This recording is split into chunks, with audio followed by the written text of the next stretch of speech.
kepada seluruh anggota Dewan, apakah rancangan undang-undang tentang kesehatan dapat disetujui untuk disahkan menjadi undang-undang?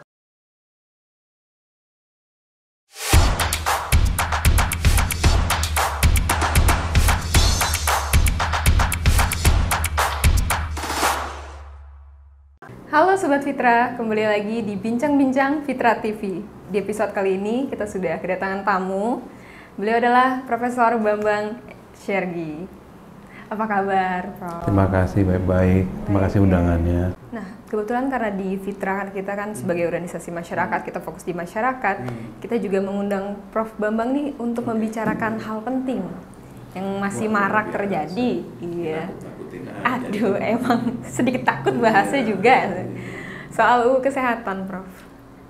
Bagaimana nih pendapat Prof soal UU ini dan soal urgensinya dalam kepemerintahan? Kontroversinya itu sebenarnya berangkat dari realita yang tentu dalam argumentasi pemerintah nih ya, kita mencoba untuk mengerti bahwa kondisi sistem pelayanan kesehatan kita masih terbelakang, tidak cukup dan sulit dijangkau oleh masyarakat umumnya, sehingga pemerintah merasa perlu untuk mengelola kembali, menata ulang sistem pelayanan kesehatan kita, khususnya dalam konteks bagaimana memastikan ya jumlah tenaga kesehatan, dokter, spesialis itu tumbuh dalam jumlah yang memadai sesuai dengan perkembangan dari jumlah penduduk kita, distribusi wilayah yang juga. Sehingga isu yang sebetulnya esensial di sini yang penting kita perhatikan adalah usaha pemerintah untuk memastikan bahwa jumlah dokter itu tumbuh jumlahnya dengan kualifikasi dan jenis keahliannya yang sesuai dengan perkembangan masyarakat. Dan itu tersebar di wilayah-wilayah sesuai dengan konsentrasi penduduk yang ada di seluruh wilayah kita ini. Satu poin lagi singkat ya, mungkin kalau kita pernah mendengar bahwa kok banyak sekali jumlah pasien dari Indonesia yang berobat di luar negeri. Itu saja menggambarkan bahwa demand itu belum cukup dipenuhi oleh sistem pelayanan kita yang belum memadai jumlah dan kualitasnya ya. Nah, itu menjadi pilihan. Nah, tapi saya kira poin yang penting buat kita tadi, selain dari defisit sistem pelayanan ya, kapasitas dan kualitas pelayanan kesehatan, tapi juga ada kendala yang menjadi fokus ya perhatiannya, itu kenapa terjadi kekurangan itu. Nah, terjadi kekurangan karena sistem pendidikannya ya, artinya produksi kompetensi dan profesi kedokteran itu diletakkan pada satu organisasi ya, ID, Ikatan Dokter Indonesia. Dan dalam konteks ini kita harus bisa pahami bahwa ID dalam hal ini dianggap tidak cukup mampu mengelola produksi ya. Produksi itu dalam pengertian menghasilkan ya dokter-dokter dalam jumlah yang cukup dan memadai dari segi kompetensi keahliannya ya itu. Mungkin ini juga ingin tahu sudut pandang Prof untuk UU-nya sendiri, apakah punya catatan kritis dari pasal-pasal yang ada, karena kan terpecah tuh kan, ada yang pro, ada yang kontra. Nah, misalnya kan kita dengar ya akan ada ketentuan yang menghapus anggaran wajib ya, jadi anggaran wajib dari pemerintah untuk menyediakan 5% dari anggaran pembangunan untuk bidang kesehatan. Itu anggaran wajib. Lalu sekarang tidak diatur. Nah, itu yang menjadi salah satu poin yang mungkin secara khusus Fitra ya menjadi bagian menjadi isu yang diperhatikan oleh lembaga.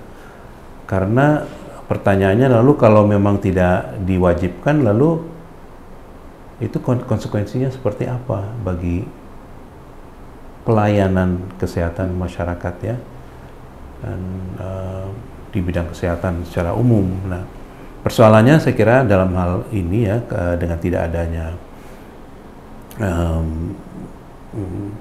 kewajiban, sebetulnya bukan berarti tidak ada anggaran, cuman sistem pengelolaannya tidak menggunakan ketentuan kebijakan yang sifatnya kewajiban ya. Tapi kalau kita dengar dalam penjelasan pemerintah, dialihkan dengan sebuah sistem yang berbasis kepada kebutuhan masyarakat ya. Yang menjadi perhatian bagi kita sebenarnya, selama ini anggaran yang sifatnya wajib pendekatannya itu memang kalau menurut kita ya, dalam analisis memang tidak selalu efektif. Provinsi kita, kabupaten kita berbeda-beda. Ada yang menghasilkan pendapatan asli daerah dan anggaran dan kapasitas anggaran pembangunan daerah yang tinggi, sedangkan penduduknya misalnya rendah. Nah, terjadi inefisiensi dalam hal ada semacam pembelanjaan yang tidak seperlunya, yang tidak diperlukan ya. Nah, lalu pun kalau ada anggaran yang dipakai untuk menambah fasilitas ya, fasilitas di rumah sakit daerah misalnya begitu, ada kendala lagi, tidak ada jumlah dokter spesialis yang atau tenaga laboratorium, tenaga teknis medis yang mampu menjalankan instrumen-instrumen yang ada. Nah, di situ kendalanya sebenarnya.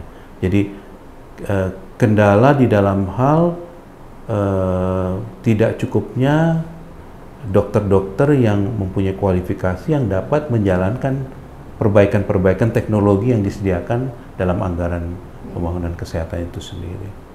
Jadi semacam lingkaran ya, lingkaran yang tidak terputus ya, lingkaran permasalahan ya.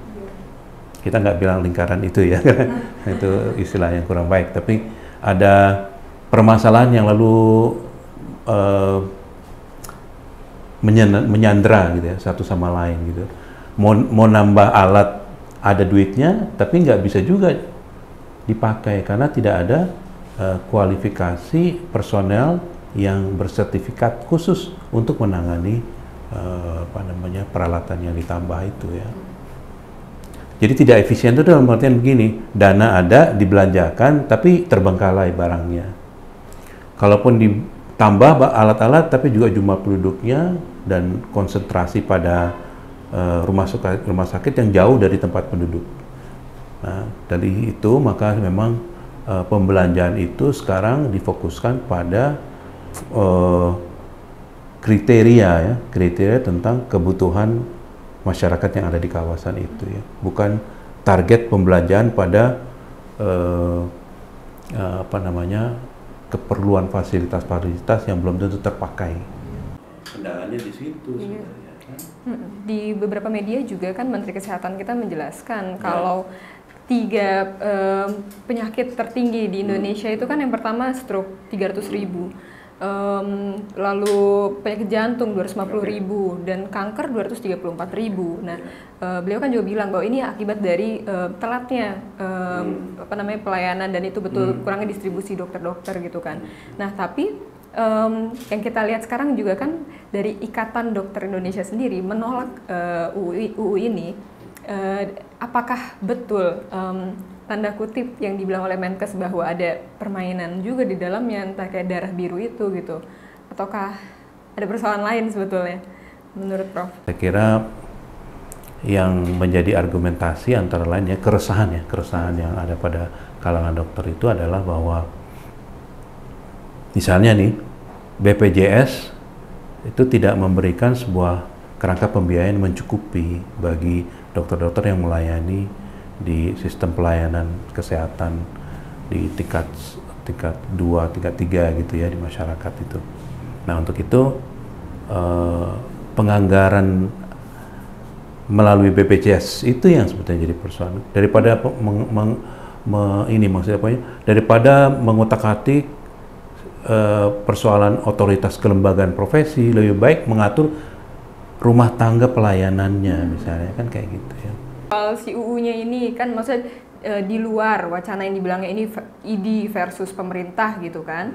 Katanya kan yang menjadi masalah nih si UU-nya ini, pasalnya itu kan dengan mengubah mandatory spending menjadi rencana induk bidang kesehatan 5 tahun. Apakah betul bisa efektif? Saya mungkin masih akan memberi komentar tentang situasi masyarakat dan perubahan-perubahan yang terjadi di berbagai wilayah kita. Ambil contoh daerah wisata, daerah produksi pertambangan, industri perkebunan. Ya. Ini saya mesti declare dulu karena saya kan pendidikannya ilmu sosial yang dikaitkan juga tadi dengan sistem pelayanan, ya, pelayanan kesehatan.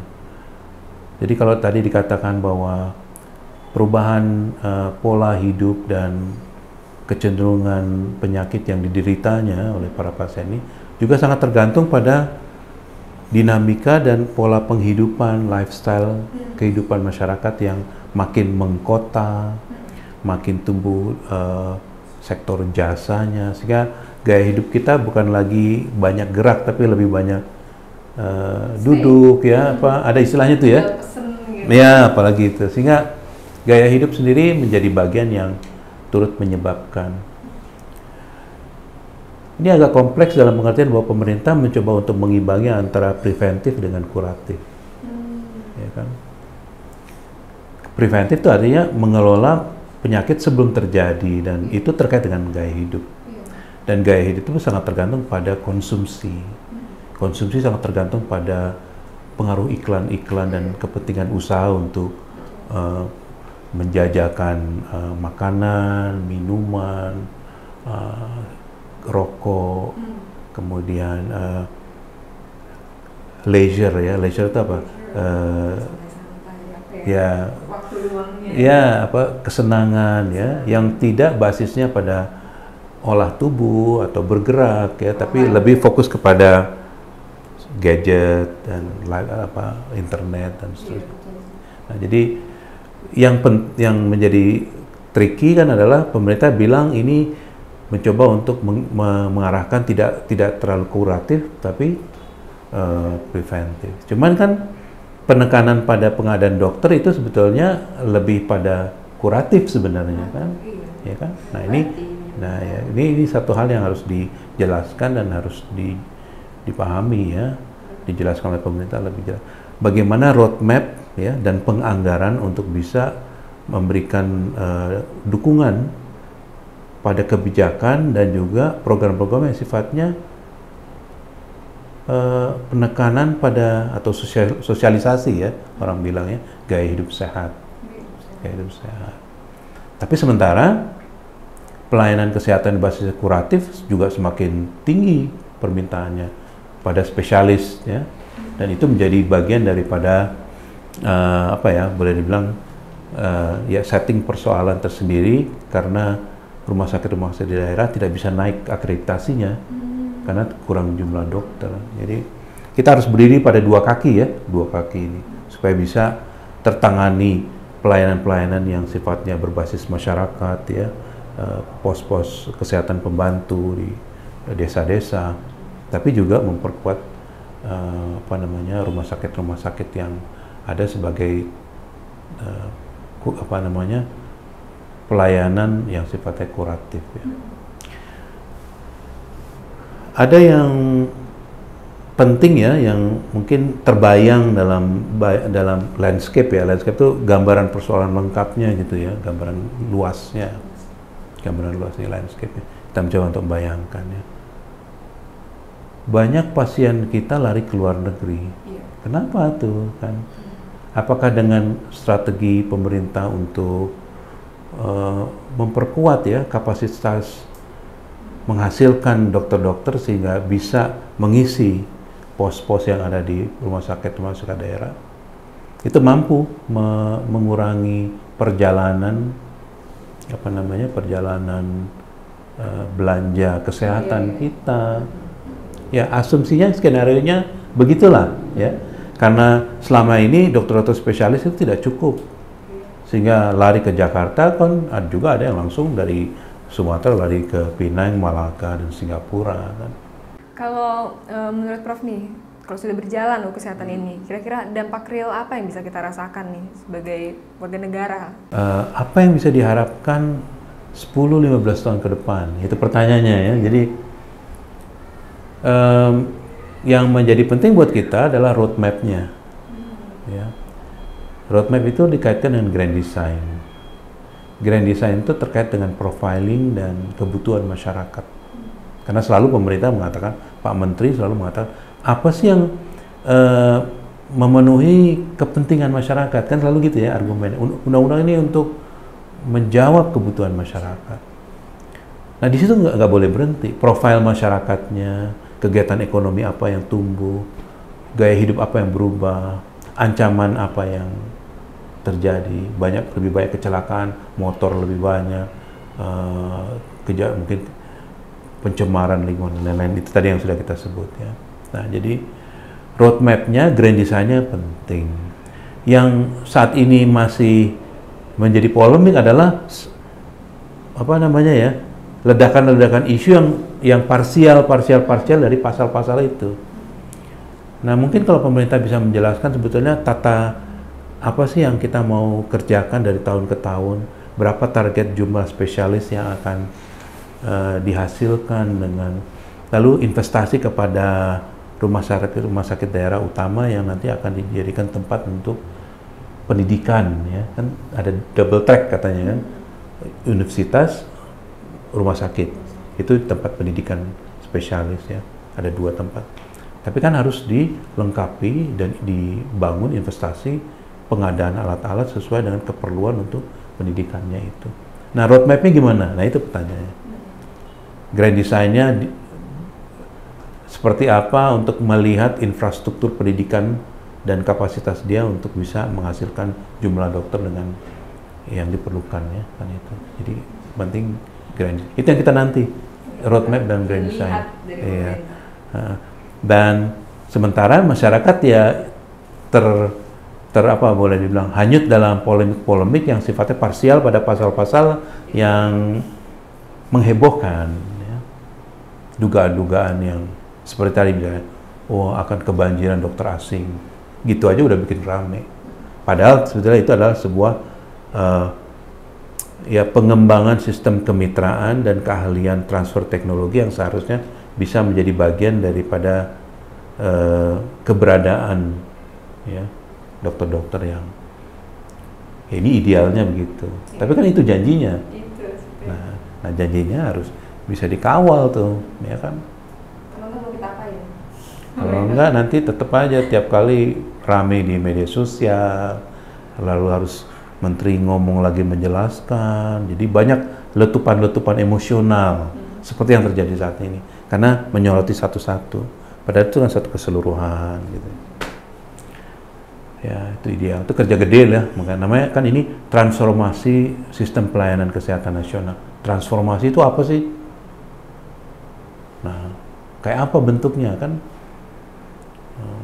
Nanti masyarakat makin bingung kalau nggak bisa dilihat apa sih tahap 5 tahun pertama, 5 tahun kedua, 5 tahun ketiga ya, sehingga transformasi ini berlangsung dalam perjalanan 20 tahun misalnya. Dan target itu harus dikawal. Jadi jangan cuma orang tersita pada isu, wah kewenangan kita sekarang sudah sudah dihilangkan nih gitu ya. Pemerintah memiliki kuasa penuh. Ya itu pada level teman-teman kita para dokter itu meresahkan dan mengganggu ketenangan kerja. Nah, itu yang kemudian gimana nih masa depan para dokter? Ya istilahnya apa ya, kalau zaman sekarang bilang ada dokter-dokter yang merasa demotivasi dengan situasi yang kurang kondusif ini. Padahal pemerintah mencoba untuk membuat skenario besar secara nasional yang impact-nya belum tentu terjadi dalam waktu dekat, tapi sementara udah dilucuti, lalu merasa terancam, kesejahteraan kurang. Ya, padahal sebagai seorang dokter di negara lain pasti berlipat-lipat lebih sejahtera. Nah, kenapa nggak itu dulu sih yang dikelola atau tangani gitu. Di dokternya sudah berat Pak. Iya, iya. Jadi gimana? Kita optimis kan? Harus Kita mau. optimis ya. Tapi itu tadi kalau sampai tidak tercapai, rakyat siap turun ke jalan Nah, kan? ya, ya itu juga nggak menyelesaikan masalah juga ya. Ya. Yang penting ya sekali lagi tadi kan kita omongin, tapi ini ya bahannya harus kita kupas, kita cermati panjang, yaitu tentang what's next dari undang-undang ini ya. Jadi jangan cuman percikan-percikan yang dipenuhi dengan kata-kata yang emosional, dilucuti, kemudian di apa segala macam ya, di ancaman ya tenaga asing. Ya. Ingat bahwa sebenarnya ini arahnya adalah bagaimana membangun kapasitas dari sistem pelayanan di daerah agar mencukupi kualifikasi dan kualitas aksesnya kepada pasien. Ya, jadi harus ada titik tolaknya dan kemudian dia menjadi prasyarat pada perkembangan berikutnya. Itu namanya roadmap-nya. Tapi roadmap-nya perlu kita tanyakan ya supaya masyarakat juga lebih tenang.